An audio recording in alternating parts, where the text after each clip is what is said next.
दोस्तों तो कैसे आप लोग दोस्तों उम्मीद करता हूं कि आप लोग जो 12th का एग्जाम दिए हैं केमिस्ट्री का वो काफ़ी बढ़िया गया होगा दोस्तों। केमिस्ट्री का हम आज आप लोग को 70 में 70 सही आप लोग को बताएंगे, जिसका हम एफ सेट लिए हैं केमिस्ट्री का। तो आइए जल्दी से बढ़ जाते। इससे पहले दोस्तों अगर आप इस चैनल में पहली बार आए तो चैनल को जल्दी से कर लीजिए सब्सक्राइब और बेल आइकन को भी दबा दीजिए, ताकि हम जब भी अब अपलोड करें वीडियो तो नोटिफिकेशन तुरंत से पहुंच सके। तो चलिए आइए बढ़ जाते हैं हम लोग फर्स्ट प्रश्न की ओर। दोस्तों ये रहा आप लोग का फर्स्ट प्रश्न। काफी इंपोर्टेंट सवाल था कि अभिक्रिया जब CH3CN को H3O+ से जब हम रिएक्शन करवाएंगे तो उत्पाद में हमें क्या मिलेगा। दोस्तों इसका जो सही जवाब था वह CH3COOH था, यानी ए ऑप्शन इसका बिल्कुल सही होगा। चलिए आगे देख लेते हैं सेकेंड नंबर सवाल। सेकेंड नंबर सवाल कह रहा है कि निम्न में कौन सा बंध सबसे ज्यादा प्रबल होता है। दोस्तों निम्न में कौन सा जो पर बंधन होता है वो सबसे ज्यादा प्रबल होता है। जो हमारा फ्लोरीन को जो है वह सबसे ज्यादा प्रबल होता है, यानी ए ऑप्शन 2 का बिल्कुल सही हो जाएगा फ्लोरीन। दोस्तों अगर आप इसका PDF डाउनलोड करना चाहते हैं तो डिस्क्रिप्शन में लिंक मिल जाएगा, वहां से आप लोग लोड कर सकते हैं। आइए देखते हैं हम लोग 3 नंबर सवाल। 3 नंबर सवाल कह रहे हैं कि विटामिन ए कहलाता है। दोस्तों विटामिन ए क्या कहलाता है, तो विटामिन ए रेटिनॉल कहलाता है, जो आप लोग 10th में ही पढ़ लिए होंगे। आप लोग को यह बहुत ही बढ़िया क्वेश्चन था और आप लोग जरूर से जरूर इसका सही आंसर भी बताए होंगे। तो चलिए आगे देख लेते हैं हम लोग 4 नंबर सवाल को।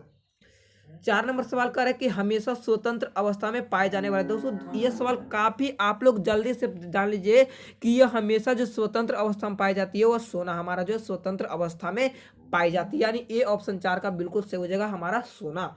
आगे देखते हैं हम लोग 5 नंबर सवाल। 5 नंबर सवाल आप लोग बिल्कुल ही गलत किए होंगे क्वेश्चन, और कि लोहे का जो जंग लगना किसके तरह का से, तो आप इसको देखकर आप लोग हमेशा डी मार दिए होंगे, ठीक है। लेकिन खारे जल में इसे रखकर भी बचाया जा सकता है और आयरन कैथोड बनाकर भी बचाया जा सकता है, यानी इसका जो हमारा करेक्ट आंसर हो जाएगा हमारा सी हो जाएगा, पर आप लोग मारे होंगे डी, ठीक है। इसका बिल्कुल करेक्ट आंसर होगा A+B, यानी सी ऑप्शन 5 का बिल्कुल सही हो जाएगा। आगे बढ़ते हैं दोस्तों। इससे पहले दोस्तों अगर वीडियो को लाइक नहीं किया, वीडियो को जल्दी से कर दीजिए लाइक, और चैनल में पहली बार आए तो चैनल को जल्दी से कर दीजिए सब्सक्राइब। तो 6 में आप कह रहे हैं कि इथॉक्सी एथेन कौन है। दोस्तों इथॉक्सी एथेन हमारा C2H5O है, यानी सी ऑप्शन बिल्कुल करेक्ट हो जाएगा। आइए देखते हैं हम लोग 7 नंबर सवाल को।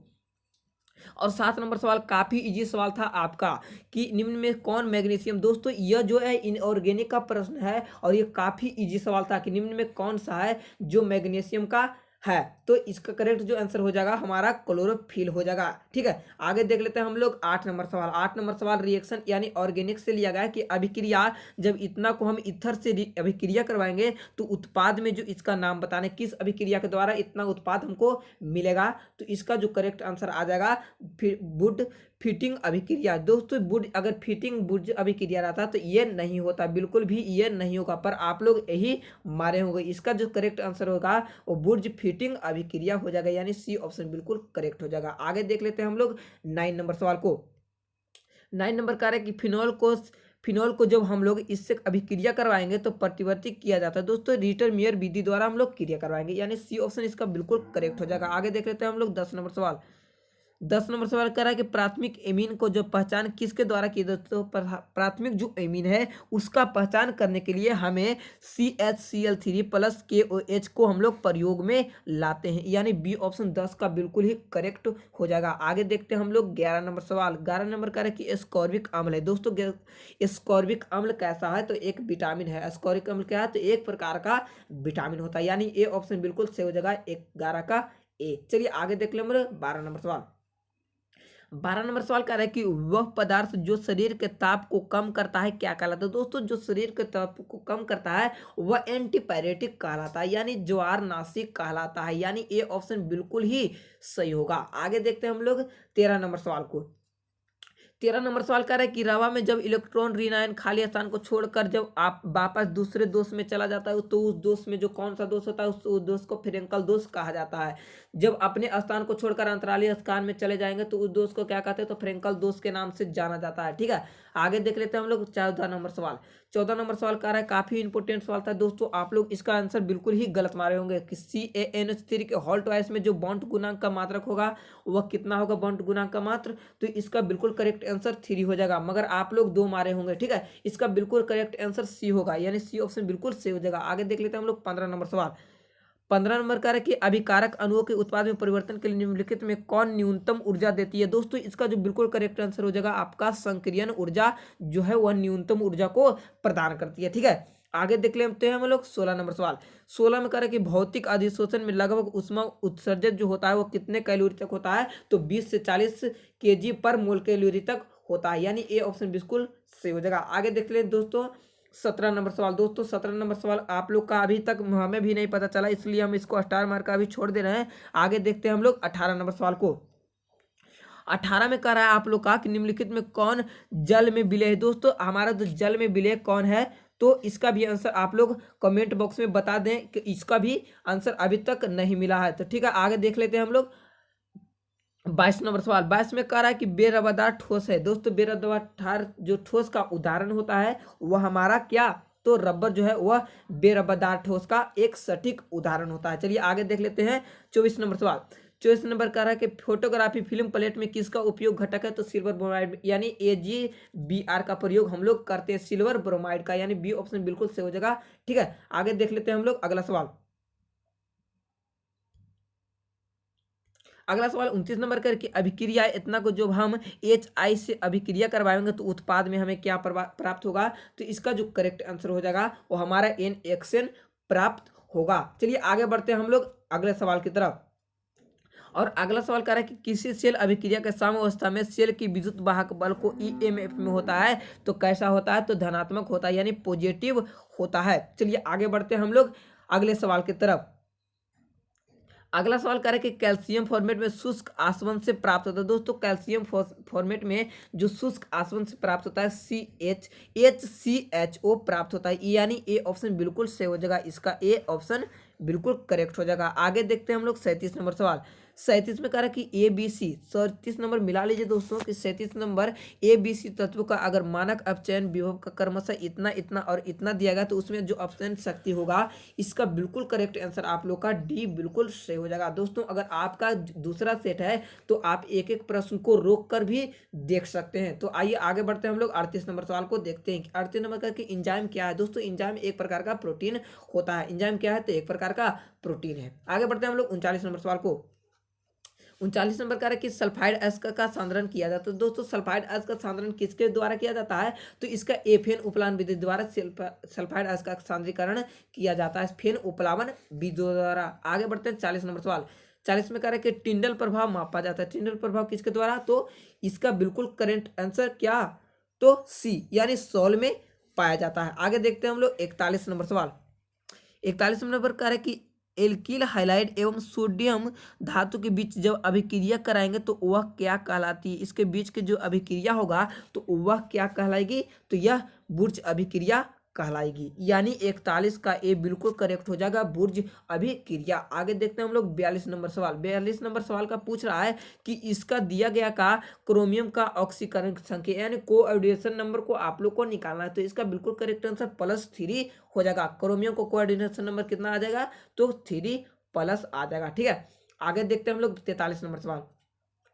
43 नंबर करके अनुचुंबकीय पदार्थ करने वाला पदार्थ। दोस्तों अनुचुंबकीय प्रदर्शित जो पदार्थ है वह किसको प्रदर्शित करते हैं, तो इसका बिल्कुल करेक्ट आंसर O2 हो जाए, यानी जल को। ठीक है, आगे देख लेते हैं हम लोग 44 नंबर सवाल। 44 नंबर करके मिथाइल एमीन को बनाया जाता है। दोस्तों मिथाइल एमीन को किसके द्वारा बनाया जाता है, तो हाफ मैन ब्रोमाइड विधि द्वारा बनाया जाता है, यानी बी ऑप्शन बिल्कुल सही हो जाएगा 44 का। चलिए आगे बढ़ते हैं, काफी इजी सवाल आप लोग 10th में भी बनाए होंगे कि कॉपर पैराइड का सूत्र क्या होता है, तो CuFeS2 होता है, यानी बी ऑप्शन बिल्कुल करेक्ट हो जाए। चलिए आगे बढ़ते हैं हम लोग 46 नंबर सवाल कि इतना 0.01 मोल ग्लूकोज विलयन की तुलना में अगर इतना को MgCl2 के विलयन के हिमांक अवनमन क्या होगा, तो इसका जो हिमांक अवनमन होगा वो लगभग कितना हो, तो लगभग 3 गुना के बराबर होगा, यानी सी ऑप्शन 46 का बिल्कुल ही सही हो जाएगा। दोस्तों हम जितना भी प्रश्न लेकर आए हैं यानी 70 में जो हम प्रश्न लेकर आए हैं वो 70 में 70 आप लोग का सही बताया गया है। तो आइए बढ़ते हैं आगे 47 नंबर सवाल। 47 नंबर कह रहा है कि ज्यूपिटर आयन बनाने में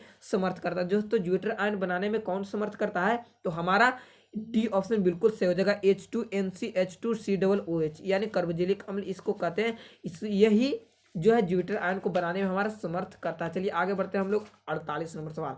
48 नंबर कह रहा है कि प्रगलन विधि में धातु के ऑक्साइड के अपचयन में प्रयुक्त है। दोस्तों प्रगलन विधि में जो धातु के ऑक्साइड होते हैं अपचयन में क्या प्रयुक्त करते हैं, तो CO प्रयुक्त करते हैं, यानी कार्बन मोनोऑक्साइड प्रयुक्त करते हैं। चलिए आगे बढ़ जाते हैं। प्रथम कोटि की अभिक्रिया और शून्य कोटि की अभिक्रिया को है कि एक शून्य कोटि की अभिक्रिया A+B उत्पाद में C की दर क्या होगी, तो इसका जो दर होगा हमारा ए ऑप्शन बिल्कुल सही हो जाएगा कि A के पावर 0 और B के पावर भी 0 हो जाएगा। चलिए आगे देख लेते हैं 50 नंबर सवाल के रासायनिक अधिशोषण में कितनी परतें होते हैं, तो रासायनिक अधिशोषण में 2 परत होते हैं, यानी एक परत होते, 2 परत बिल्कुल ही गलत है। रासायनिक अधिशोषण में जब भी होगा तो एक ही परत होगा। चलिए आगे देख लेते हैं 51 नंबर सवाल। 51 नंबर सवाल कह रहे हैं बेकेलाइट फिनॉल किसके साथ अभिक्रिया करने से प्राप्त होता है, तो इसका बिल्कुल करेक्ट आंसर फॉर्मल्डिहाइड से अभिक्रिया कराने पर बेकेलाइट फिनॉल से प्राप्त होता है। चलिए आगे बढ़ते हैं 52 नंबर कह रहे हैं कि इतना का जो ऑक्सीकरण यानी कोऑर्डिनेशन नंबर इसका भी निकालना है, तो 52 का कोऑर्डिनेशन नंबर हो जाएगा निकेल का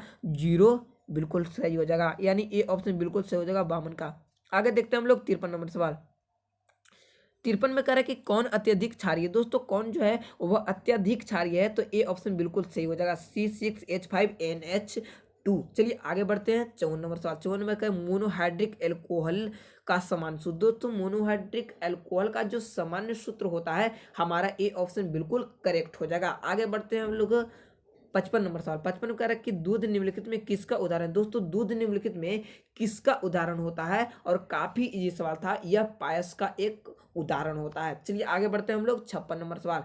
56 नंबर कह रहा है कि गैलेना किसका उदाहरण है, तो गैलेना जो है वह पीबी का उदाहरण होता है, यानी पीबी को हम लोग ही गैलेना कहा जाता है। चलिए आगे बढ़ते हैं 57 नंबर। 57 में कह रहा है कि जब इतना का हम रिएक्शन करवाएंगे इससे तो उत्पाद में हमें क्या प्राप्त होगा, तो उत्पाद में C6H5NH2 प्राप्त होगा, यानी बी ऑप्शन बिल्कुल करेक्ट हो जाएगा। आगे बढ़ते हैं हम लोग 58 नंबर सवाल। 58 में कह रहा है कि निम्नलिखित में कौन कृत्रिम मीठा अभी करता है, दोस्तों निम्नलिखित में कौन कृत्रिम मीठा अभी करता है, तो इसका बिल्कुल करेक्ट आंसर इनमें से सभी हो जाएगा, यानी सैकरीन, एपोटोर्स और सोडियम साइक्रोमेट जो है बिल्कुल सही हो जाएगा, यानी इनमें से सभी। ठीक है आगे देख लेते हैं हम लोग 59 नंबर सवाल। 59 में कह रहा है कि निम्नलिखित में कौन प्राकृतिक बहुलक, दोस्तों निम्नलिखित में कौन प्राकृतिक बहुलक है, तो नाइलॉन 6 एक जो है और प्राकृतिक बहुलक होता है। चलिए आगे बढ़ते हैं हम लोग 3 नंबर सवाल, तो 60 नंबर सवाल। 60 नंबर कह रहे हैं कि हेक्साएमीन प्लेटिनम 4 क्लोराइड का सही सूत्र, दोस्तों हेक्साएमीन प्लेटिनम 4 का जो सही है वह ए बिल्कुल करेक्ट आंसर हो जाएगा। ठीक है आगे देखते हैं हम लोग 61 नंबर सवाल। 61 नंबर का आ रहा है कि निम्नलिखित में कौन अक्रिस्टलीय ठोस का उदाहरण, दोस्तों अक्रिस्टलीय ठोस का जो उदाहरण है हमारा कांच है, यानी सी ऑप्शन बिल्कुल करेक्ट हो जाएगा। आगे देखते हैं हम लोग 62 नंबर सवाल। 62 में कह रहा है कि निम्नलिखित में कौन अनुसंख्यक गुणधर्म है, दोस्तों निम्नलिखित में कौन अनुसंख्यक गुणधर्म है, तो प्रसरण दाब जो है वह एक प्रकार का अनुसंख्यक गुणधर्म होता है, यानी डी ऑप्शन इसका बिल्कुल सही हो जाएगा। आगे देखते हैं हम लोग 63 नंबर सवाल। 63 नंबर कह रहे हैं कि 1 मोल इतना का जब एल्युमिनियम के अपचयन के लिए कितने आवेश की आवश्यकता होती है, दोस्तों इसका करेक्ट आंसर आप लोग का 3.0 गुना 10 के पावर 5 कूलम के इतना आवश्यक होती है, यानी इतना कूलम आवश्यक होती है।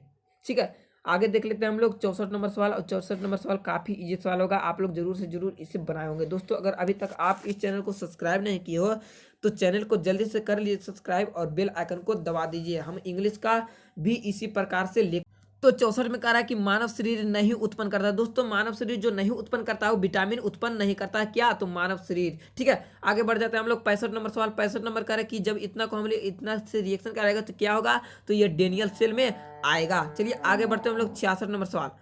66 में कह रहा है कि CH3CN के अपकरण से प्राप्त होता है, दोस्तों CH3CN के जब अब हम लोग अपकरण कराएंगे तो क्या प्राप्त होगा, तो हमारा क्या, तो बी ऑप्शन बिल्कुल सही हो जाएगा, CH3COOH प्राप्त होगा। चलिए आगे देख लेते हैं हम लोग 67 नंबर सवाल की सबसे प्रबल अम्ल क्या है, दोस्तों सबसे प्रबल जो अम्ल है हमारा CHCl04 होगा, यानी ए ऑप्शन बिल्कुल करेक्ट हो जाएगा। आगे देख लेते हैं हम लोग 68 नंबर सवाल।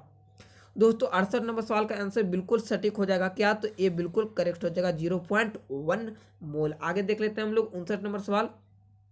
59 नंबर सवाल कह रहे हैं कि जब इतना से रिएक्शन करवाएंगे तो क्या इसमें यहाँ पे उत्पाद की आवश्यकता होगा, तो COCl2 को हम लोग यहाँ पर लेकर इतना से मान निकाल सकते हैं। और यह रहा आप लोग का अंतिम सवाल दोस्तों। अंतिम सवाल करे कि आईपीएससी प्रणाली में एसीटोन का नाम। दोस्तों आईपीएससी प्रणाली में जो एसीटोन का नाम है वह क्या होता है, तो प्रोपेनॉल कहा जाता है। दोस्तों अगर वीडियो अच्छा लगा तो वीडियो को लाइक करिएगा, अपने दोस्तों के पास ज़्यादा से ज़्यादा शेयर करिएगा ताकि वो भी मिला सके और अपना नंबर